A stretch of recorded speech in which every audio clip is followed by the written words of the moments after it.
questions. All right, so my name is Adam Rosa. I'm with Collabo Planning and Design. We're the planning coordinators for the Murchison Choice Neighborhood Plan, which means that our role is really to help guide and facilitate this process over a 2-year period. So we've been working in the community with the community over the last year. So we're about halfway through that overall process, and I'll go a little bit more into what that's been looking like, but just a couple of quick ground rules as we continue to let people in the room here. We're going to keep everybody muted for the first 5 or 10 minutes as I kind of go through the background material. And then really the majority of the meeting is a discussion, because this is a working group. This isn't an Adam presenting group. So once we get to that period, everyone can go ahead and feel free to take themselves off mute, answer the questions, provide feedback. You can also provide feedback and comments at any time in the chat. And the chat is usually on the lower part of your screen on the black bar, kind of right in the middle. There's a speech bubble. You can click it. It'll open the chat window, and you can put in your comments. And if there are additional comments that you have either during or after the meeting, feel free to just email them over to me at adam@collaboplanning.com. All right, let's go ahead and get started. So it looks like we have about 18 people in the room. So thank you all for being here.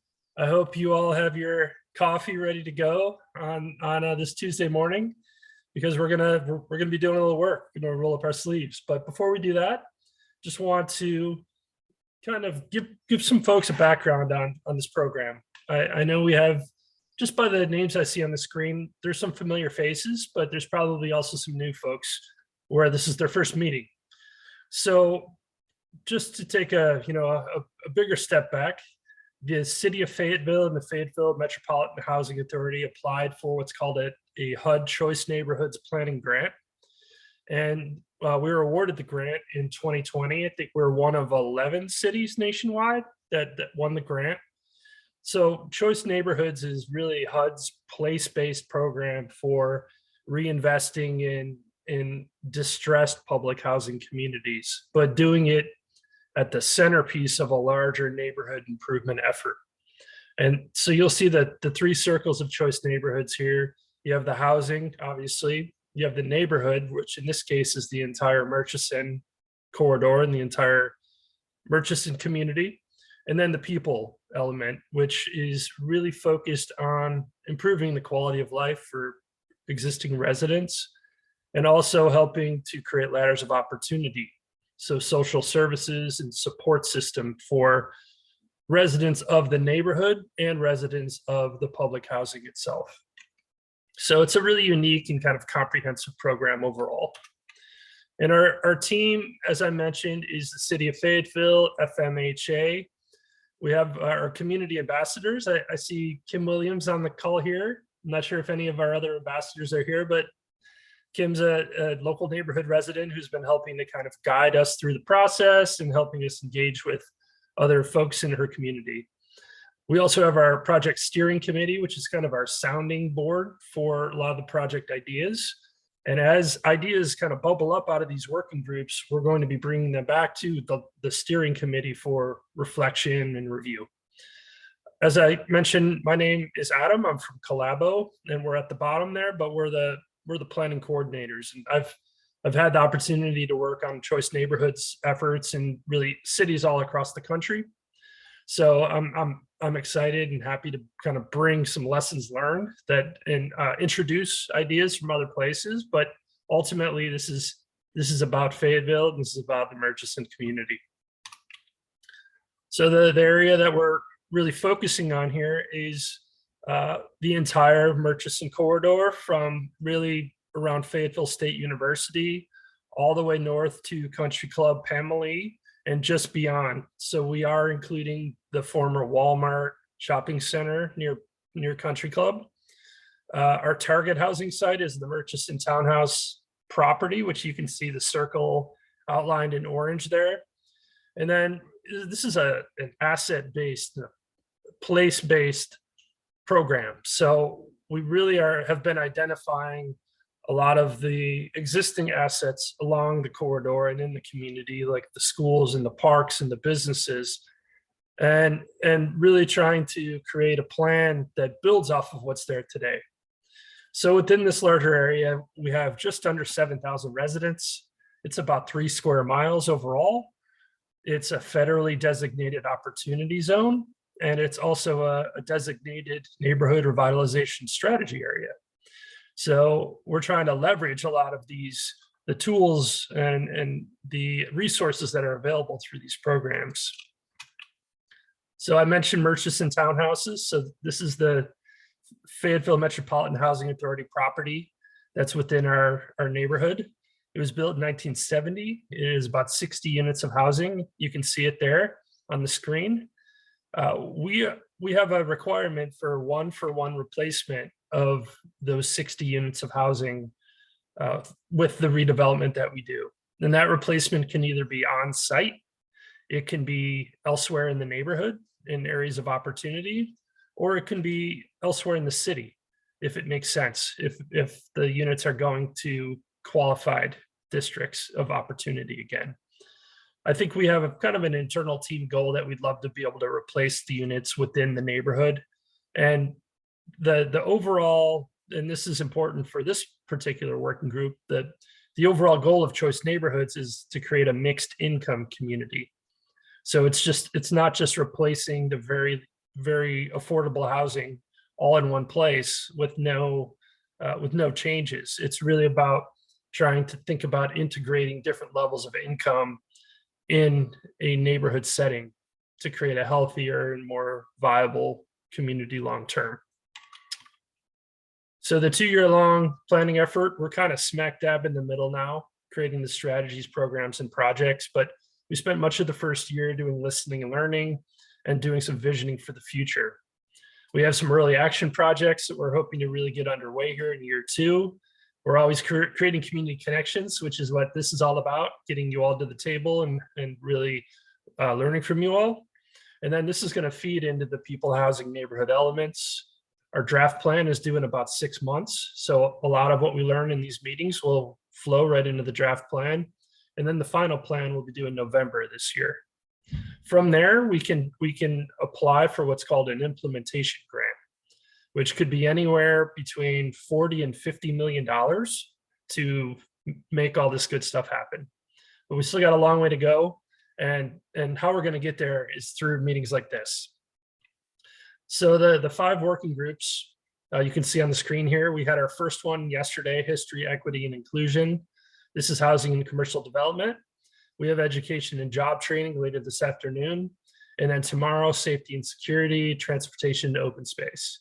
All of these groups will meet at least 3 times over the next 3 months, and then we'll be sharing all of this information back to the larger community. So this first meeting is about getting to desired outcomes and starting to brainstorm some initial strategies. The second meeting in February, we'll be taking that list of project ideas and strategies and having our group prioritize it and start to figure out which of those we think are most important to move forward with. And then the third meeting will be about plugging in different partners and resources to make those projects happen. Because this isn't a program where the city of Fayetteville is just going to do it all, or FMHA is just going to do it all. We need to structure partnerships to implement these projects through the plan. So in the email I sent over the last week or so, you received a lot of information. And really, this is just to get us started. You received a file of background information, which includes demographics. It includes a lot of feedback from our larger community meetings we've had last year.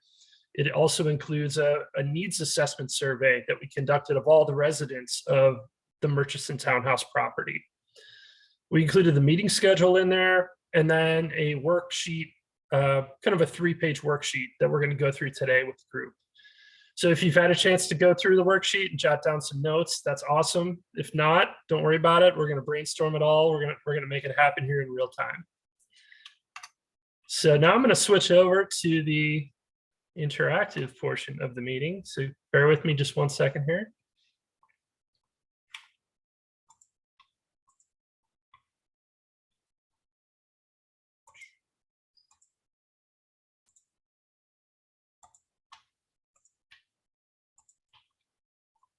Okay, so what we have on screen is called a mural board, and this is a kind of a web page that lets you do these interactive meetings where you're kind of brainstorming and putting sticky notes on things in real time.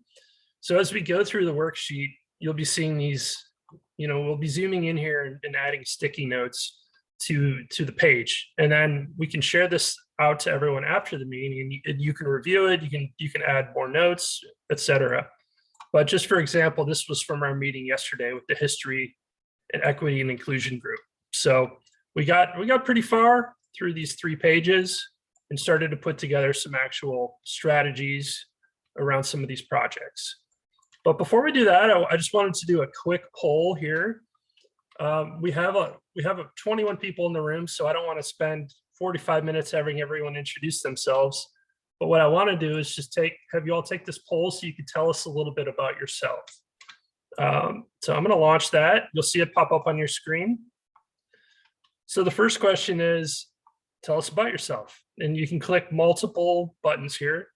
You live in the neighborhood, go to church in the neighborhood, you work in the neighborhood, go to school in the neighborhood, you work for an organization that serves people in the neighborhood, or you live outside the neighborhood and you're just interested in the future. We're trying to get a flavor of who's in the room here today. And then the second question is, how are we all connected? So you can go to the participant button. You can see everybody who's on the call here. Some people it's a little hard because it says iPhone or it says, NA or a phone number. But just in general, how do you think you know the people in the room? Do you know everybody? Do you know about 75% of the people, maybe about half the people, or maybe about 25% of the people in the room? So I'll give you just a minute or so, and you can kind of see the results come in. So it looks like we have a lot of people that live outside the neighborhood but are interested in the future.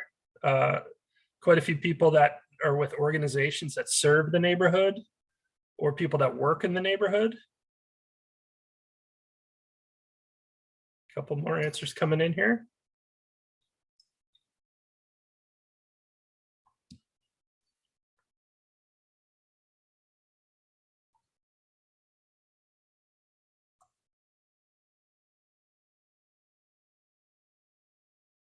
And it looks like most people know, well, we have about 47% that know a quarter of the people on the call, and then about 40% who are probably new, don't really know anybody else on the call. So that's fine. That's great. Thank you all for being involved. And if this is your first meeting, welcome.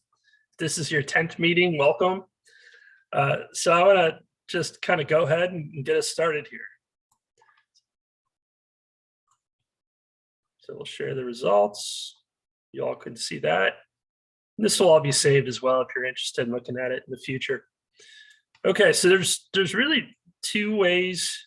There's a couple ways that you can provide feedback here. So I'm going to kind of walk us through these questions, and you can either unmute yourself and just kind of jump right in, and we'll be taking notes in real time. You can put your feedback right in the chat, and we'll make sure we check it and continue to kind of add that to the page. I guess those are the 2 ways. So let's get started. So the first worksheet is what is working and what is not working. And remember, this is focused specifically on housing and commercial development.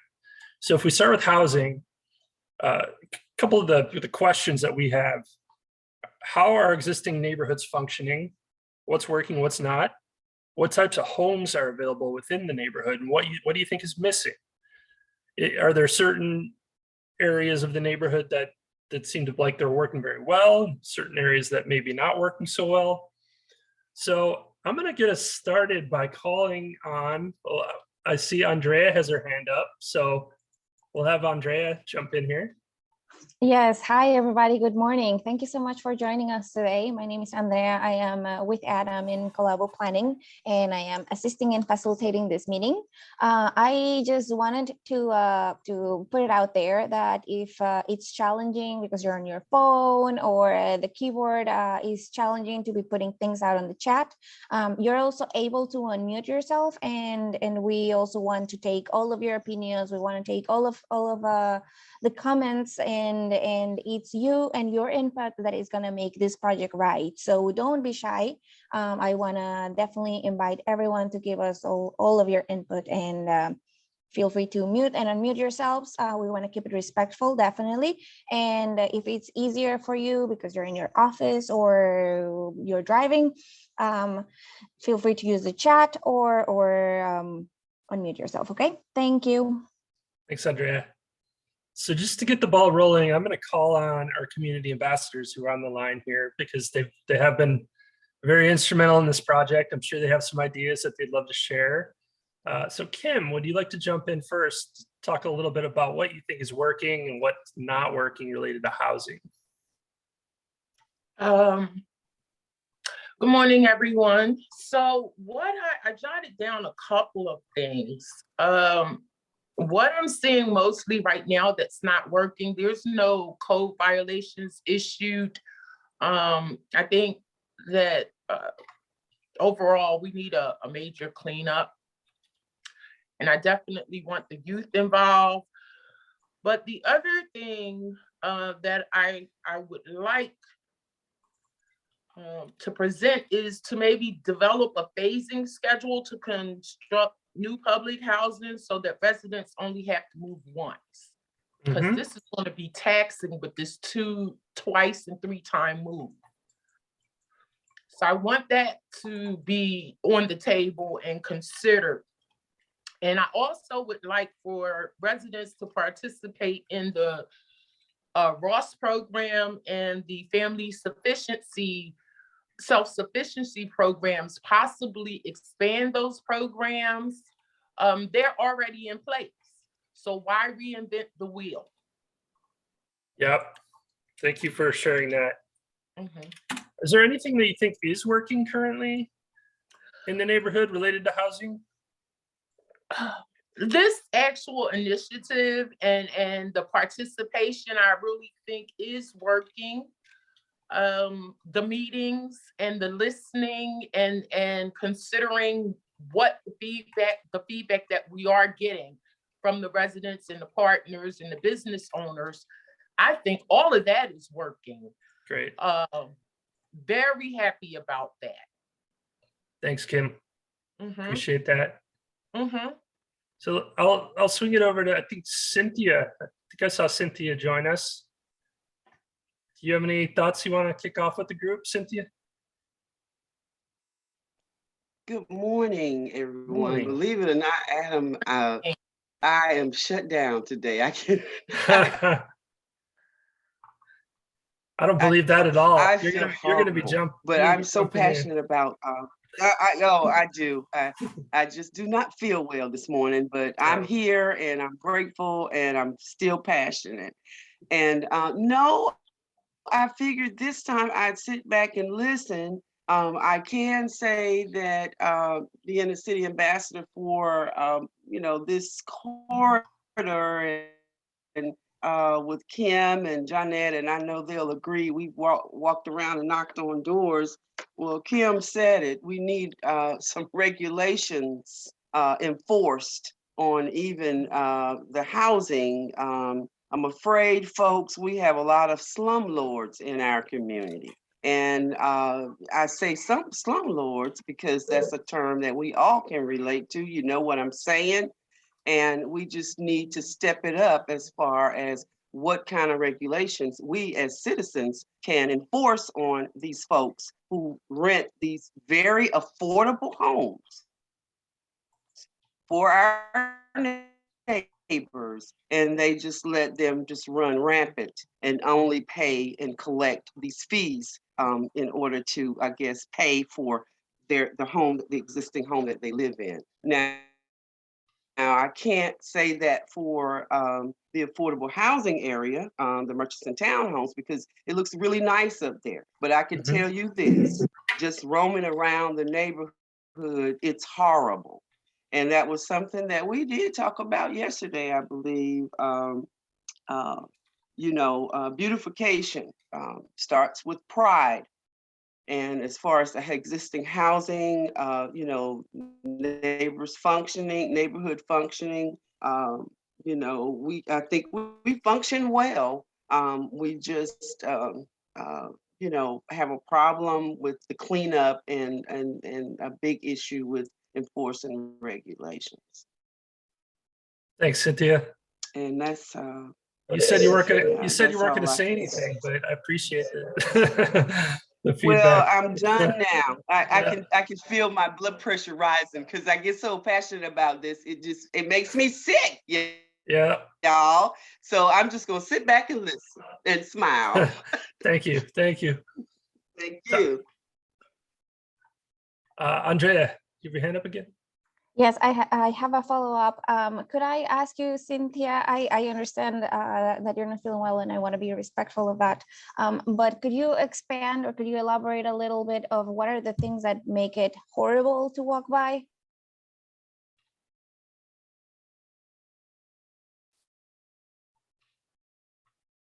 And you're Yes, I on mute. can. I.e., I live on the corner, off the corner of Jasper and Murchison Road.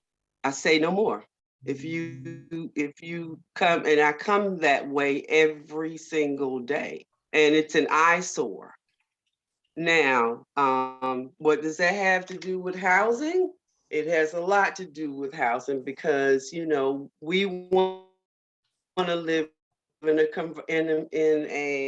environment and a neighborhood that we feel proud of. And I am proud of my neighborhood once I get past the corner of Jasper and Murchison Road. And then you know, we've been on different roads. Elliott Street, you know, there's a leaf problem there. You know, I mean, it's just the roads are just full of paper and debris, and it's just, you know, take a walk down in the neighborhoods. Elliott Circle looks very neat, very nice and neat, but as soon as you get past Elliott Circle into some of the areas back there in Seabrook Hills, it just does not look appealing. We have a lot of abandoned homes in our community. You know, could be due to COVID. I don't know. Over a period of time, we talked about that a little bit yesterday, and I'll let my other cohort city ambassador Johnette speak on that. We both grew up here, so we know how it used to look. And you know, I hate to keep harping on what we did in the past, what we had in the past, how it looked in the past, but how can you know where you're going if you don't know where you've been? And, you know, it just, there are deplorable, actually, areas in this corridor. Thank you so much for all those details, Sure, Cynthia. there are That's enough very people useful. here, they'll tell you. Thank you. Yeah, there are enough people on here. If they've been in this corridor, and they've looked upon this corridor and it looks appealing or not appealing to you, I am sure they can tell you exactly which street, which house, and where it is, where this you know, where it looks bad. Hmm. Thank you, Cynthia. Mhm.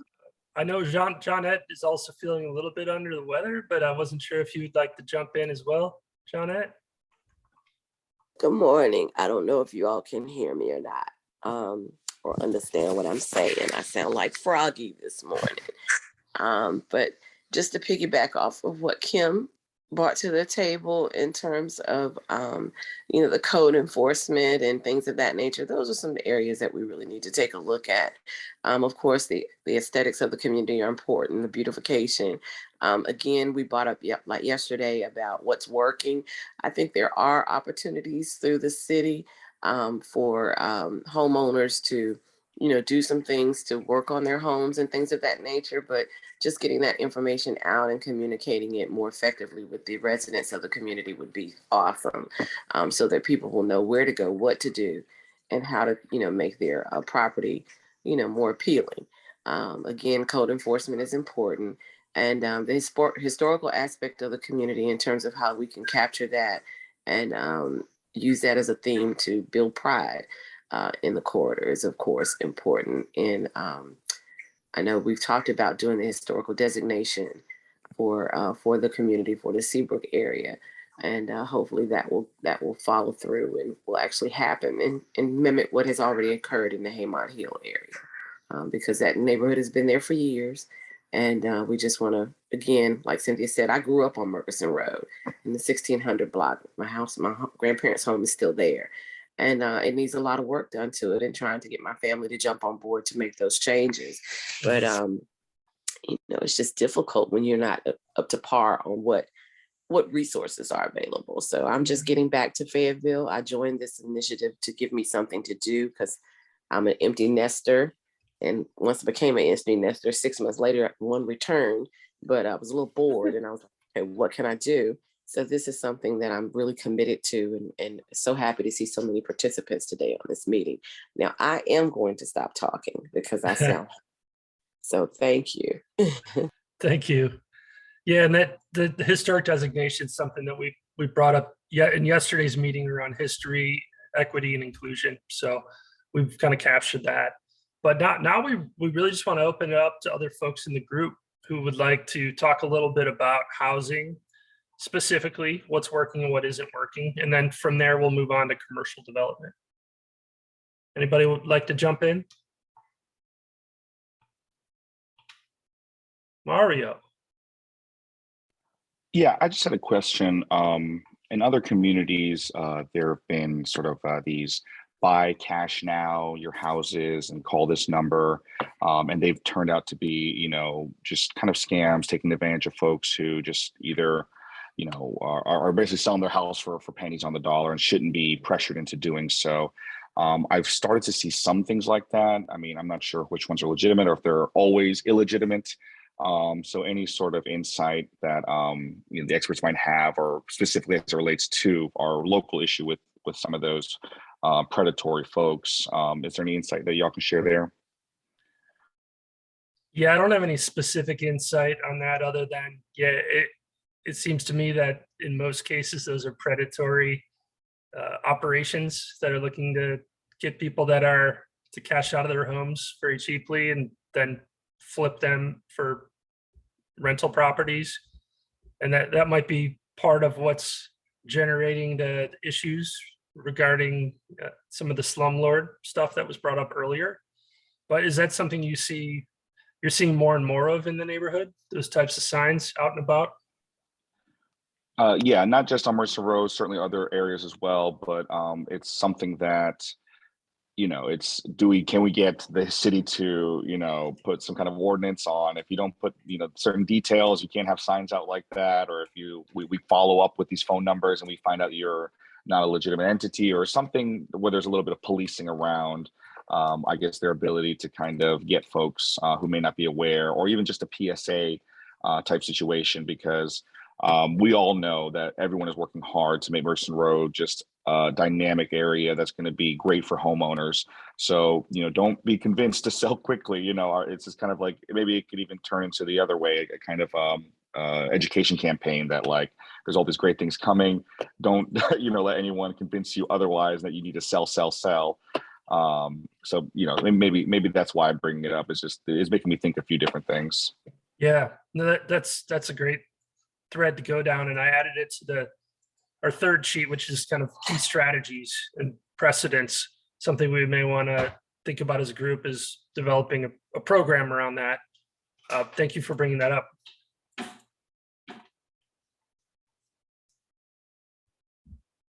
Okay, other thoughts? What's working? What's working in the area around housing? Is there is there a certain type of housing that seems to be functioning pretty well, whether it's the single family homes, the student housing, senior housing, housing related to some of the churches? I know there's apartments like that. Any insight on that?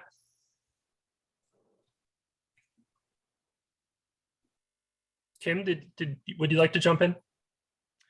I did want to just piggyback on the gentleman that just spoke about the predatory landlords or what have you. And one of the things that I'm noticing is that they are, since this money has come into Fayetteville, they are believing that they can profit off of this. And so I would like to see something put in place that prevents them from profiting. Like, they think that they're going to get from the city to sell their property or what have you, a lot of money or be issued some types of money for those properties, which is why they're snagging them up. And I would like something put in place that if you have not, I'm not exactly sure what we can do, but I would like the outcome to be that they do not profit from that. So if you wanted to buy up all those houses, you're not going to receive any kind of money from the city, or we're not going to buy that house from you. Mhm. Because it's a grabby thing at this point. Right. Got it. Okay, well, I'm gonna shift to the next area here. We could always go back, but I want to talk about businesses. How do we feel local businesses are doing? You know, I think we hear about businesses that close. There's new businesses that open. I know a new restaurant just opened recently. How are we feeling about the business environment? And what types of businesses and services are missing? And obviously, we've heard about the big ones, about a grocery store, a pharmacy, a bank. But are there other things related to the business commercial environment that you think are working, or that you think are really not working currently?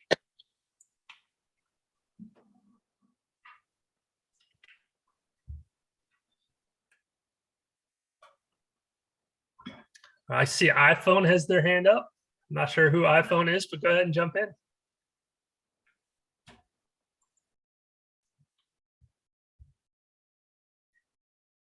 I think you're still on mute. Let me see if we can. Not sure if I can unmute you. Hello. Hello. Hi. I'm sorry, I didn't change my username, but my name is Love, and I went to school in that area, both high school and college. And just to piggyback on, as far as the history and predatory things that are been happening in the community, in the surrounding communities. I remember back in the day when we did have a grocery store, and we had a clothing store there. We had a furniture store in that area. We even had like a shoe store once upon a time. I think that's one important thing whenever we think about redeveloping that area, is making sure we have all of those resources. So those that are in that direct community, especially those that lack means of transportation, have means to get to those resources and not having to travel using like public transportation 2 or 3 hours. And I'm thinking about it from like a parent's perspective, you know, having to commute 2 or 3 hours using public transportation just to get your kids some clothes or shoes or groceries for that. Mhm. Definitely. Thank you for sharing that.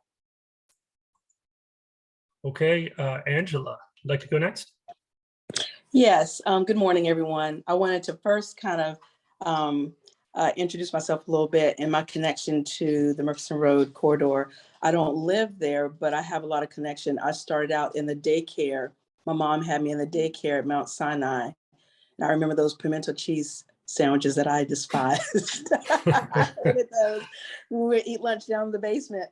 I'm off And mute to laugh at that. yeah, oh my goodness, but I love the connection. My mom taught at E. Smith. My best friend of over 30 plus years, their parents still stay in Broadell. So I just want to kind of, even though I don't live there, I live in the Haymount kind of right close to, but there is, I went to Fayetteville State. I'm a Bronco. And so I have a strong connection to Murchison Road, and I love the area. What I wanted to add about the commercial development, my organization is a nonprofit, Mama's Village Fayetteville. We are a birthing, breastfeeding, doula, Black maternal health organization. And one of my doulas has recently branched off and opened her own doula place. You may have seen the brand new large sign in Bronco Square, Divine Doula Goddess. So that's where, you know, people love the fact that we're bringing healthcare to that area, especially with Fayetteville State having a nursing program. What we're looking and would love to bring is what's missing. And what we would love to bring is maternal health care. And we're looking to have a birthing center that focuses on our Black mothers and making sure that they have the care that's needed, because we do have midwifery care in the community, but it's not providing the care for our members. So that's what we're going to be working hard for. We're getting the word out. Our next goal, we have a program now that was just awarded that we're starting to provide doulas in our clinics. I'm about to head to some clinics now. And our next goal is to get that birthing center, but we are intentional. We want it on Murchison Road corridor in that area. Thank you for sharing that, Angela, and welcome to the group. I'm just curious just a little bit about why you selected Bronco Square, and what are there other improvements that you think could happen in and around that area? So it's not myself, it's the doula that I trained. She chose Bronco Square, one, because we want to be connected with Fayetteville State. And we know that she's going on, we're trying to make sure that she goes on to start her midwifery track. I want to bring my lactation training program and connect it with the nursing program like I've done at other HBCUs in North Carolina. And so it was important, but Bronco Square, that the landlord, or the person that was originally managing the property, made it easy for, because as a nonprofit and starting out, having large amounts of money to put down for commercial leasing and getting signs or whatever, it can be a challenge. And the landlord really worked with Shatera to get her in there, believing in what she was going to be bringing to the area. So he took a leap of faith, which it's paying, out tenfold. And so that was the reason why. And she lives in the area as well. So it was important for her to be in an area that is, both of our homes are probably a half a mile to a mile from Bronco Square. And it's important to have all of our resources. My organization, which is on Hay Street, hers at Bronco Square. And we want all of these resources to be in close proximity so that all of the services that we're providing are in an accessible location for our mothers that we're serving. Yep. Thank you for sharing that.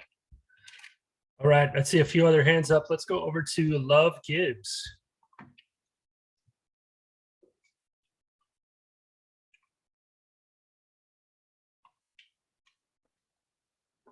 Hey, Adam, I've already spoken. I didn't raise my hand. I'm sorry.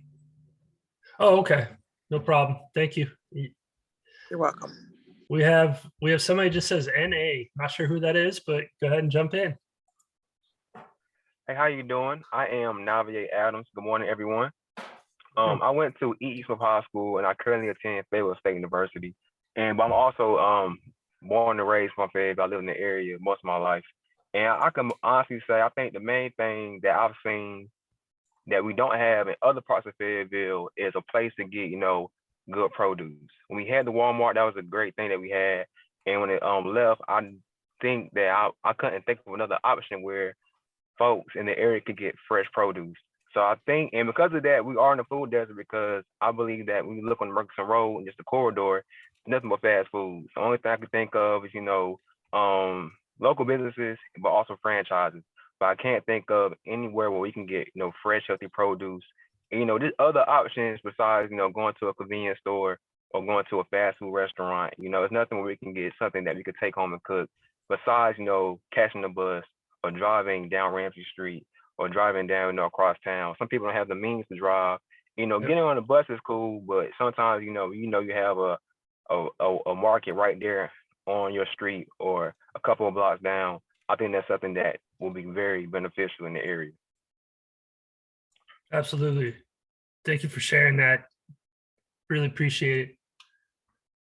All right. Cynthia, you're back off. I just wanted, you asked the question, what is working? Maybe I started off with what was not working, but there are lots of things working in our corridor. I believe the small businesses here of late, there have been articles in the paper showing off a couple of small businesses.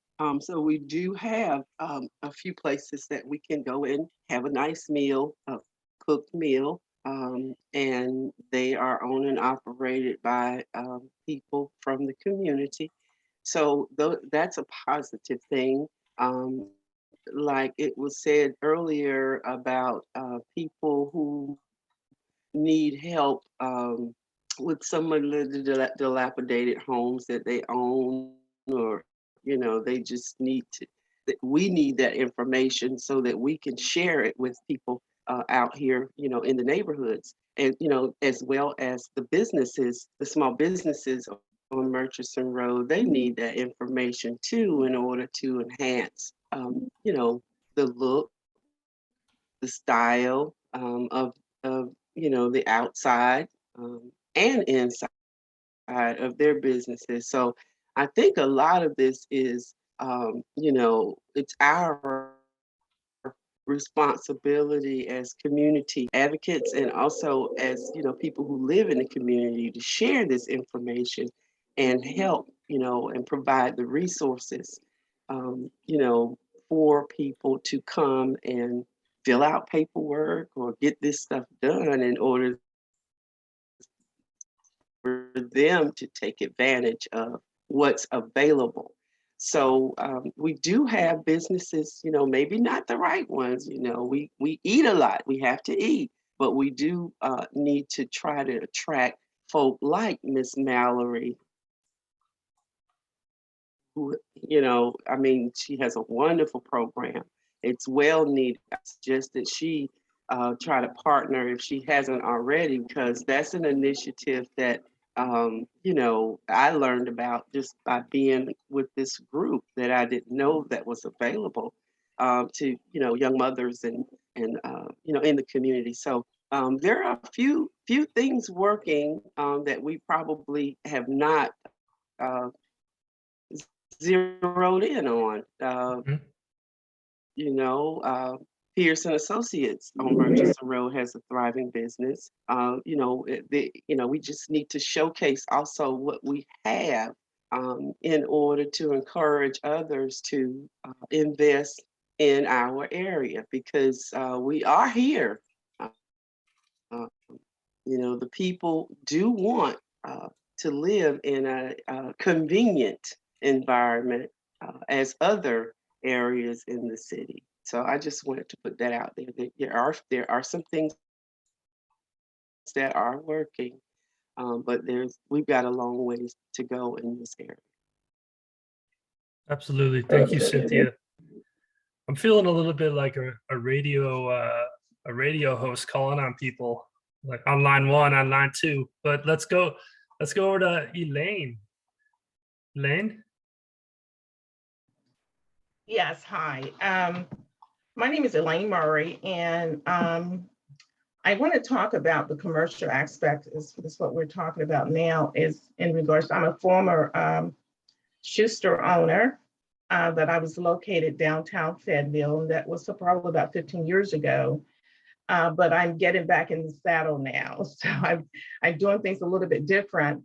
My thing is, and what my venture is looking forward to, is to relocate to the Murchison Road area and the retail and wholesale aspect of it, to bring wholesale into that particular area as well as retail stores. And so I'm looking perhaps for property to do that, or some kind of commercial retail space to bring that in. And by having those different wholesalers in, it's just going to help all around, the economy in Fayetteville. So I just wanted to share that information with you all. Is that specific to the shoe business, or would it be different things? No, actually, it's not. Right now, I'm doing the different pallet sales. I'm doing that now here in the city, which is wholesaling and retailing as well. But I want to bring other people that have these ideals of retail and have the sources to bring in products to the area. It doesn't matter what it is. I mean, if you want to open up a wholesale store, I want to have that space for you to come in and open up your wholesale store. Okay. And do you think that, so I'm just kind of, sorry, I'm peppering you with questions here, but do you think, is there a lack of space available on the Murchison corridor for that type of use? Like, is that something that needs to be built, or is it spaces need to be adapted, or, is there something holding that back from happening? As far as I can tell, it's probably something that's holding that back from happening. Like I said, I'm new to the group, so I'm just learning about this, aspect of the group. So what I was looking at is having it built. But it might be areas down there that I'm not familiar with that we can do that, that project with. Okay. Interesting. Thank you. And I just want to mention that there was something in the chat here about businesses catered to youth for recreation. And that was something that came up yesterday as well, thinking about adapting spaces in the neighborhood to create athletic facilities or recreation facilities where you could have tournaments and things like that for different sports leagues.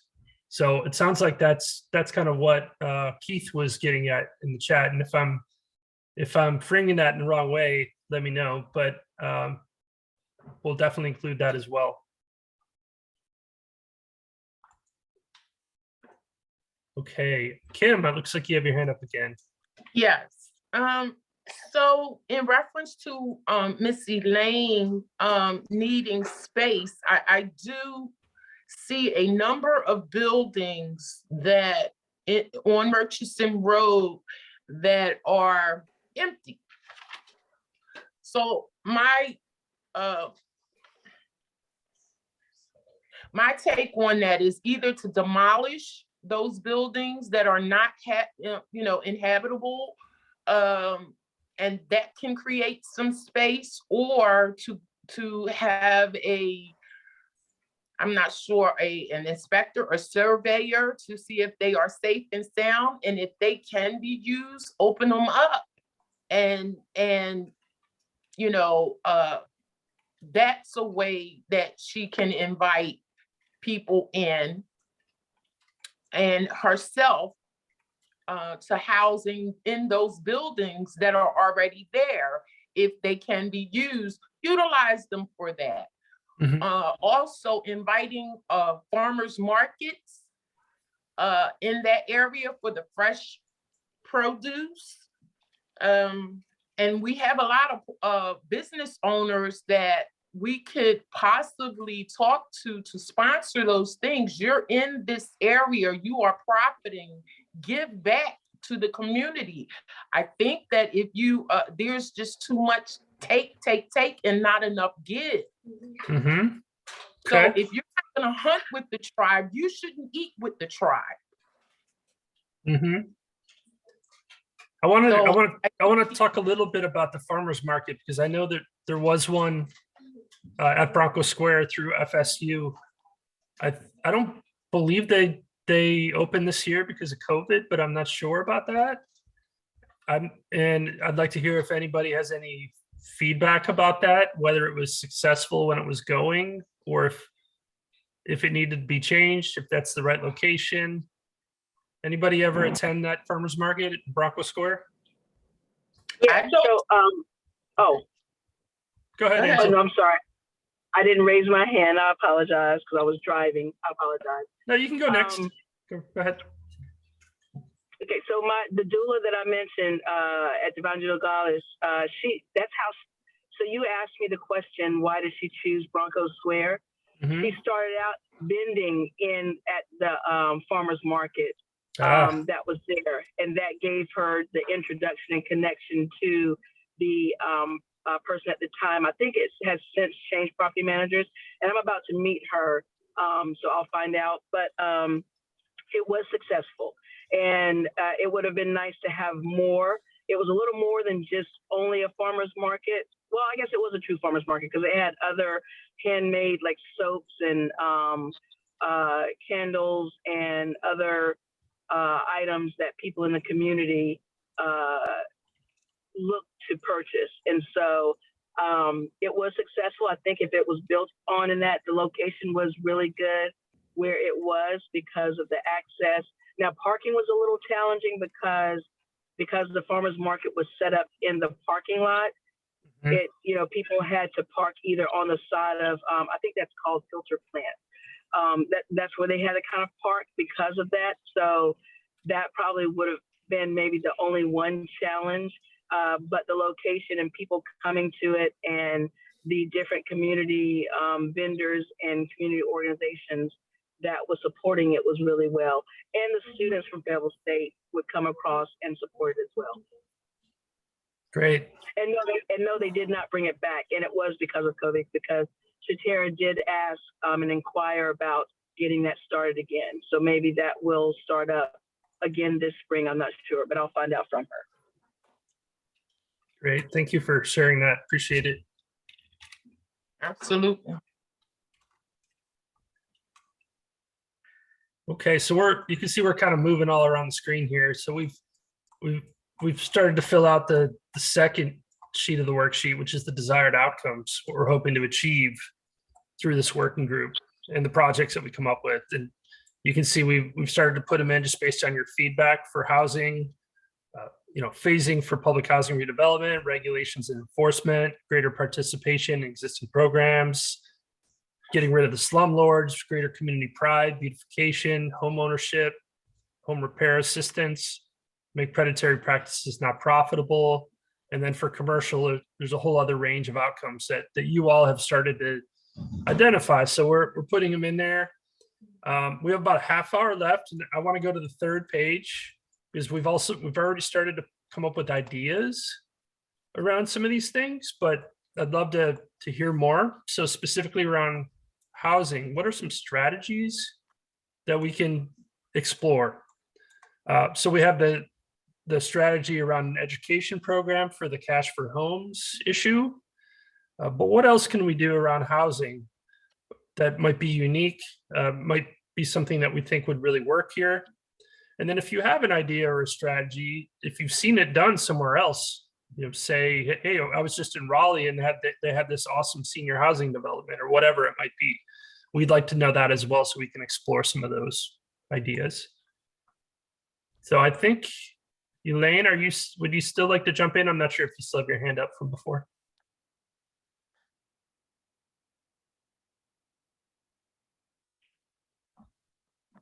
I think she said no, but she was on mute. So let's go over to Love Gibbs again. Okay, so one of the things that I have been seeing in more rural areas, I know when it comes to housing, everyone wants to have like the big grand home. But the most important thing is making sure that people are able to achieve home ownership without going broke and making sure that it's affordable. So when it comes to building, especially in that area, we want to make sure that whenever they start building new homes, that they're affordable and it coincides with already existing home prices, so to speak. So yes, it would be nice to have, a bigger scale home or executive style homes, but realistically, something that is going to be affordable and people can still remain in their community and still achieve that home ownership. I think that's very important.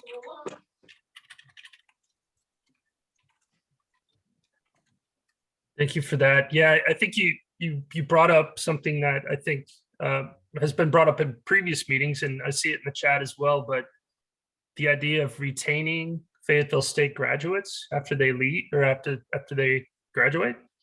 How do you keep young people invested in the community and want to purchase a home or purchase a nice apartment or something like that, or rent a nice apartment?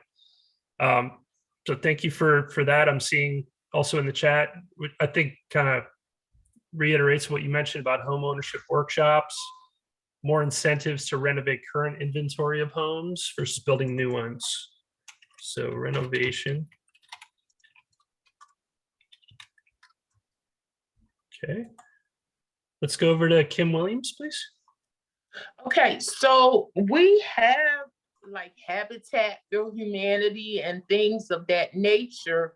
I think we should go ahead and expand those type of programs, home ownership, but also establish just a committee that is committed to walking people through that process from step one all the way to the end. And like I said, I do know that in the Ross program with FMHA, and the self-sufficiency program, they do have a section or a portion of that program that talks about cleaning up your credit and how you go about doing that. Mm-hmm. And to have conversations and to educate the people on what it is to be a homeowner. But a lot of people are just confused about how to start that whole process. Yep. Something needs to be in place to walk them from initial to the ending. Yep. Thank you for that, Kim. And I see Eric Lamont just joined us, and he had a question in the chat about NACA. You'd like to jump in on just talk a little bit about that? Yeah. Can you hear me? Yeah, I can hear you. You're a little bit low, but I think we can hear you. Late to the party, but NACA is a organization that helps low to moderate income people with first-time home ownership. They're a nonprofit organization that works closely with Bank of America. Their office is outside of, they have two of them, one in Raleigh, one in Charlotte. I forgot what the acronym stands for, I do apologize, but they do have a specific program targeting exactly what you want to do. They take the process from cradle to grave, help you clean up your credit, help you identify the things you need to do. They also help you with your down payment in the program as well. But you do have to do some work to get all this. It's not given to you. They walk you through the process. And depending on how much energy you put into it, it could take from 3 to 6 months to get into your home, depending on how your credit looks and everything you need to put in place to get it done. Yep. Yeah, thanks for sharing that. I put that in the where has this been done successfully? So we can take a closer look at that program and see how we can promote it through this process. Thank you for that. Other strategy ideas around either housing or commercial development. So these would be project ideas. So you can see here we have the birthing center, business incubator space, the retail and wholesale space on Murchison Road, evaluating vacant buildings on the corridor for potential reuse, expanding the farmers market. I see some more hands up. So let's go over to Mario next, please. Hey, everyone. So when I was living in Chapel Hill, that's an area that kind of like in Durham, they just experienced a lot of gentrification where there are people who work in the city, who work in town, and they can't afford to live there, and they put taxes in, but they can't afford to send their kids to school there because they can't actually afford the property it takes to be able to benefit from all that. So they started a community home trust, is what they call it. So I don't know if you guys have ever seen like Family Matters, or not Family Matters, was it Full House? You know how those like really tall, skinny houses that are kind of like next to each other? They built a whole neighborhood of literally just those kinds of like 2-story kind of townhouses, I guess they call them. And basically, if you've lived in the town for at least 5 years, they have all these stipulations that doesn't necessarily need to apply to us if we do something like it. But they basically sell you a house for like a third of what you would otherwise pay for anywhere in Chapel Hill. So it lets first-time home buyers or folks that are, you know, just young people who are just trying to get an understanding of how to, one, be able to do all that, how to leverage, you know, that asset, you know, moving forward for their credit and for, you know, other bigger purchases. And then once they're kind of elevated themselves to be able to purchase their own home, you would do that, but you would sell your community home trust home back to the trust. So you can't flip the house. You know, it's you buy it from the trust and you kind of sell it back to the trust. You know, you basically, it's almost like having that money come right back to you in that sense, though. So that's there's a lot more details to it, certainly, and some that may not apply to what we need here in Fayetteville. But the community home trust program is something that I really would want to see here in Fayetteville, and we got a few other folks kind of trying to work to develop it. But there's no reason why Murchison Choice shouldn't also be, you know, on the front end of that. Yeah, it's a great model, and I've actually met with the folks in Durham a few times around that, and I'm happy to connect you if you're looking for somebody to speak to over there about how they structured it. I was Absolutely. also, yeah, I'll do that. I was working in Rock Hill, South Carolina last year, and we had a whole committee set up to try to establish a community land trust in there. So it's definitely a model that seems to be growing nationwide to preserve affordability, especially in areas that are seeing some pressure from gentrification or potential displacement. So yeah, that's one that we should definitely have. We have it on the list here as a strategy to pursue. So thanks for bringing that up. One question. Sorry, I came in and had another meeting that ran over. Do we have anything for job training in the area? I have a business, a couple that we have multiple services, and a lot of emphasis has been lack of training for the community and or having access to it. Fayetteville Tech has done a tremendous job offering classes. We've had some monies afforded to us from the government and the state side for people to get training. A good friend of mine just got laid off from the post office, and because she got laid off, they will offer a scholarship to go to school. So that's a great thing. But having folk getting back and forth to a training center in that area, some don't have cars, things of that nature, driver's license, and that brings me to my next subject: having people reintroduced to society that were incarcerated. We need to do something about the laws to get these people be back whole citizens again, because you have a viable workforce that can't get on Fort Bragg. I'm a DOD contractor, so if I have a roofer that has a blemish on his record, I can't get them through the gate. So it is gentrification, not in the home market, but it's gentrification in the work market as well, because they can't vote, they can't get quality jobs or get access to quality jobs in Fort Bragg, and they pay well. You starting out 15, 17, sometimes $18 an hour, you know? So it is very hard, specifically for a small contractor like myself, to get workers through the gate. They're afraid to even go get a pass. Excuse me. So we have to start from the top down with the base commander, with the mayor, with the senators, with the councilmen. Say, hey, we have to get these people access to credible, viable jobs. That will change the trajectory of Murchison Road and the surrounding communities, because now you have everyone on a at least level playing field with access. Now you have to perform. I'm not saying give them anything. All I want them to have the opportunity to do better and have an equal chance when they come out. And that alone is a task, and that will change the whole trajectory of an impoverished area, because those folks are going right back to what they know. Yep. That's all I have. No, thank you for bringing that up. And as I mentioned earlier, there's a lot of overlap between these working groups, but I'm going to be sure to take your feedback and comments and incorporate it into the group we're having this afternoon, which is all about education and job training.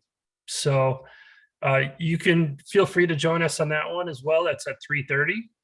But I know that there's the direct connection between the jobs in the corridor, the commercial development in the corridor, and then the education and job training ability to access those programs and those jobs. So that's very important. Thank you.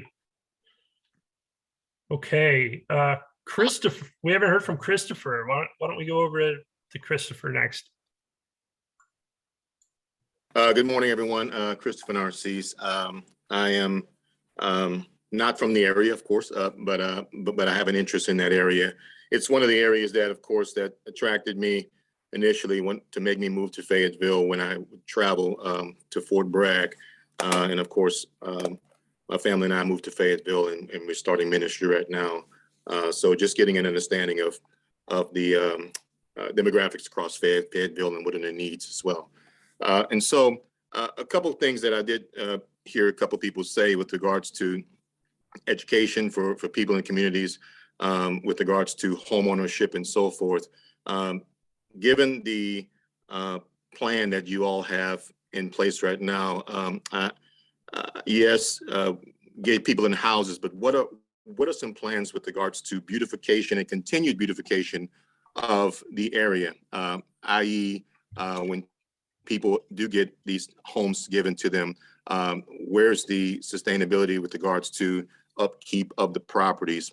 Is there going to be some type of homeowners association type made up? Again, the particular home association costs money, but with the money that's given, is there something that's going to be set up for people to understand? Okay, this is the covenants and also the restrictions with regards to parking on lawns. I mean, that's an eyesore, and I see it across Fayetteville. I'm telling you, it makes me cringe. But again, when you have people who are really trying to upkeep a community, and there are people who are not bought in as well, what's going to help that area to, or what's going to help the people understand that we are, building up our community in excellence. And so, yes, we're going to build houses, of course, but what are those houses also going to look like? I mean, what type of material is going to be on the houses? Is it going to look like a color box, or is it going to be a standard type home that's going to have some good materials built around the home, so that the home doesn't look in 5 to 10 years dilapidated? And we're talking about this 10 years from now. So, and then also with regards to businesses, liquor stores, all these other stores, what are the restrictions on some of these stores that come into the neighborhood and have these eyesore colors, i.e. the vape shops? I mean, they're just blinking lights all over the place. The model that I typically see in Fayetteville, and again, Fort Bragg and this community has been an old community, is the same type of strip centers all across the area that has the 4 and no more vape shops, Chinese food stores, and all this other stuff. And again, nothing against that, but that's the look of Fayetteville. And so again, I gave you a whole lot with that, but just can you expound on that for me? Or give me some education on that. Yeah, well, I can speak to the replacement housing, which will be part of this program, where we're going to hopefully rebuild the 60 units from Murchison Townhouses in a mixed income setting that, it could be upwards of 100, 120 units overall, with a mix of different income levels. That development, that replacement housing, will most likely be built and designed and managed by a company that specializes in that. So in order to maintain the quality of the housing and to make sure that it's at a very high level, that management is important. So that piece, I think, is a little bit easier. The other side of it is the smaller single family homes that are going in various parts of the neighborhood, and how do you maintain a high level of quality? I think it starts from the beginning with this was brought up before, the code enforcement, the city review of the plans for these properties. And one thing that we may want to consider is something like design guidelines for both residential and commercial development, so that there's a bar set as to the quality of the materials and the look and feel of any new development that's going in the area. So I'm going to put that into the strategy as something to explore, but thank you for bringing up those topics. We kind of peppered it around in different areas here on the worksheet, but I want to make sure we capture that. So put that in. Thank you.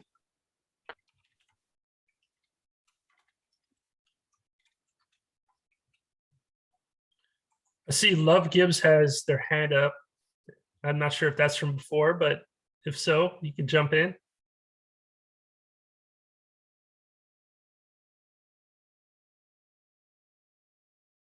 Okay, let's go back over to Kim Williams.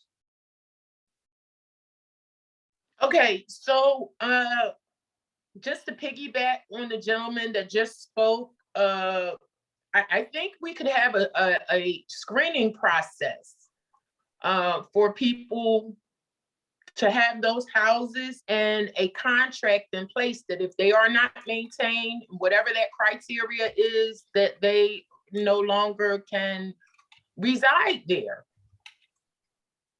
I think that's the easy fix. Okay. The tiny houses option, they are cropping up. I've seen a couple of cities that are utilizing that. They're having like a tiny house community or tiny house nation. We could possibly look into that, and there are stringent guidelines and a screening process. Mm-hmm. Starting from the beginning. I think Kim watches HGTV.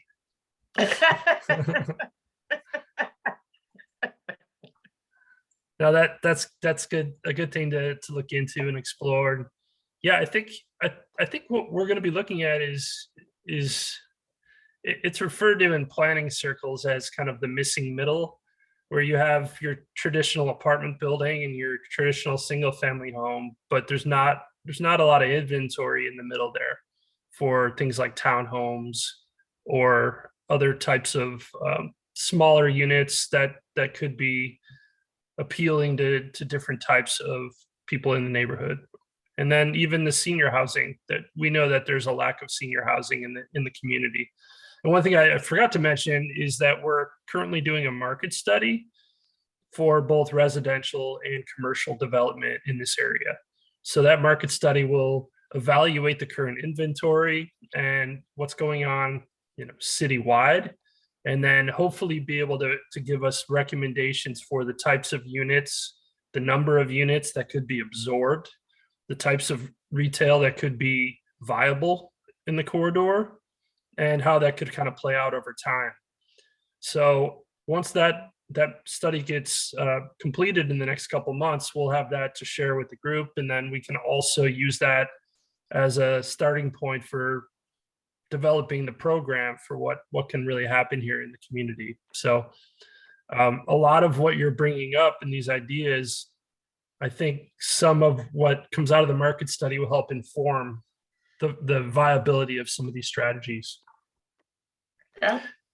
And I do see the question that chat about using the local companies and local people to help build the units. I think that's a fantastic goal.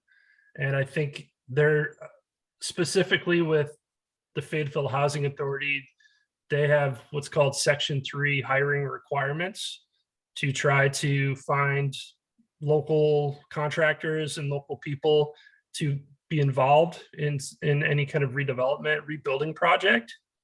For the outside developers that may want to come in, I'm not sure that there is I think that it would be more of something that would have to be negotiated and talked to through what could be known as a community benefits bonus or community benefits agreement, something like that. But I want to make sure we capture that as well.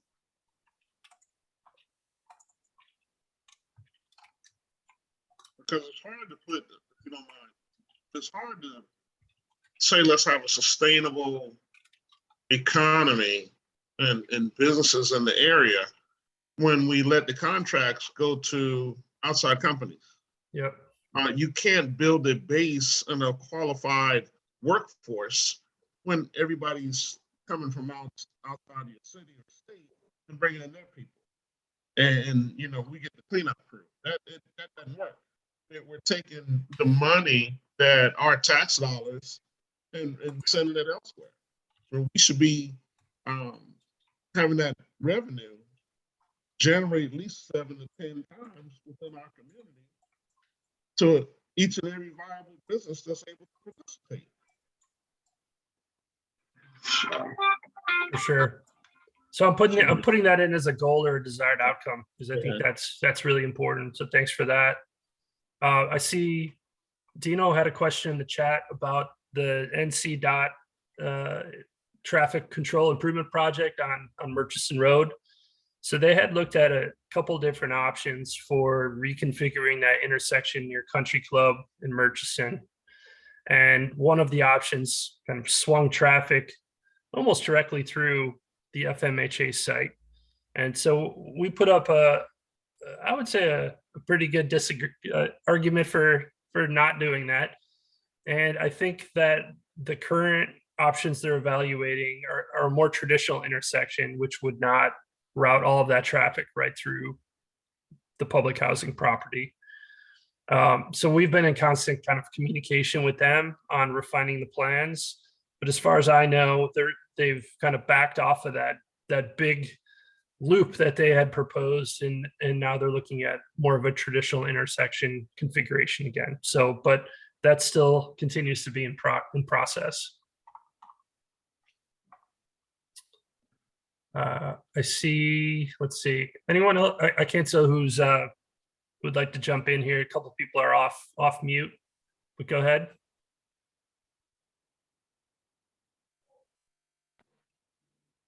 Yes, this is Chris again.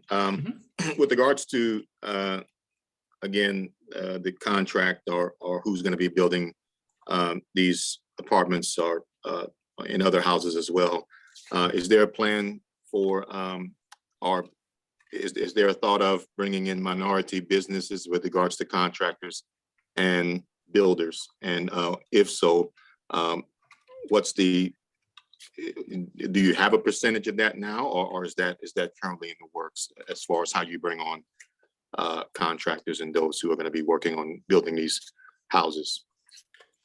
Yeah, I think that goes hand in hand with the local contracting requirements. So it depends on if it gets built through FMHA, and they have certain requirements that they or guidelines that they try to meet around local and minority contractors.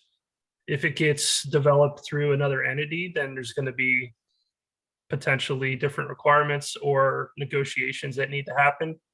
But I think we need to highlight that as an overall goal and a desired outcome, and then make sure it remains on the front burner. Thank you. Thank you. Okay, so we have about 6 or 7 minutes left. Any final thoughts on either outcomes? We've covered a lot here. You guys have been amazing. We've got a lot of ideas, different strategies that we can pursue and look and kind of begin to evaluate. I just want to make sure everybody gets a chance to share.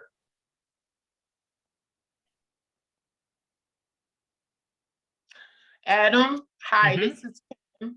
I wanted to kind of think outside the box for just a minute.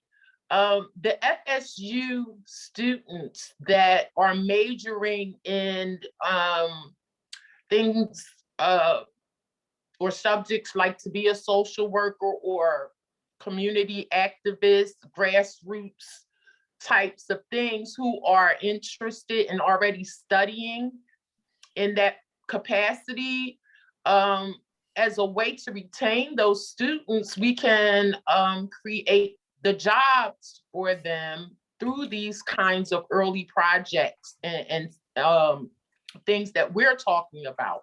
And it's what they're studying for. So it would, there are a lot of students that won't stay because they say there's no jobs for them, or they have to take another job outside of what they studied for and what their passion is. So I think Yep. it could be a three-pronged approach if we utilize that this Yep. way. Yeah, and I mentioned this yesterday, and I think I'm going to mention it again this afternoon. FSU is kind of relocating their entrepreneurship and training center to Bronco Square in the old bookstore space and expanding it. And I think the goal is to provide more resources that could be tapped into by the community. And I personally envision that as a real hub for a lot of these programs that we'd like to see as part of the plan. So I think we're going to talk about that a little bit with the education and job training group this afternoon. But Okay. I think that notion of the pipeline is really important in identifying where people can go with that degree when they graduate, and trying to keep that talent and keep those resources locally and have people invest in the community. So yeah, I think that's a really great point. Okay. Well, we've covered a lot. I hope we didn't burn everybody out, but And- this was a great meeting. Yep. Somebody else want to jump in? This is Go ahead. Janet. Cynthia wanted me to mention the Business Watch Association that's developing. And if anyone is interested in joining that, meaning you're a business on in the Murchison Road corridor, Joyce Tucker is leading that effort to develop that that particular group. Just put something in the chat and we'll contact you on how to attend those meetings. So she didn't want to put that out there. And Janet, is that specific to security and safety of the area, or do they have other? Yes, it is. Mhm, And okay. and you can actually go to the Fayetteville Police Department Neighborhood Watch website to see what the meetings are as well. Great. But if you're interested, put your information in the chat and we'll definitely follow back up. Yeah, Thank you. thanks for bringing that up. And I hope some of them can join us tomorrow for our safety working group. So if you're able to remind anybody who's involved in that to come and come to our meeting, that would be great. Okay, well, I just want to stop, kind of end the meeting talking about what's coming next. So our second round of working group meetings here will be, for this particular group, will be Tuesday, February 8th, same time, same place. And then our third round will be Tuesday, March 8th.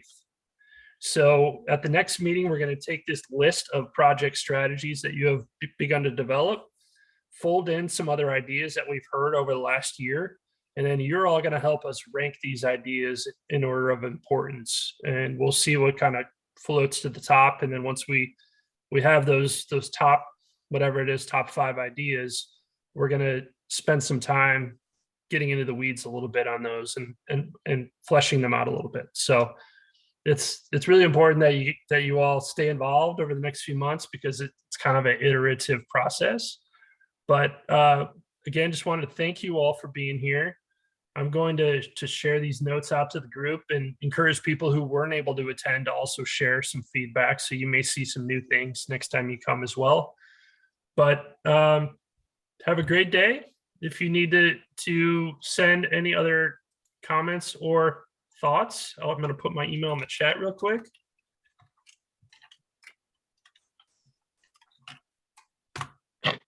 Okay, and thank you all for an awesome meeting, and we will see you all again very soon. Thank you, Adam. Thank Thanks, you, Adam. everybody. Thank you. Thank you, everyone.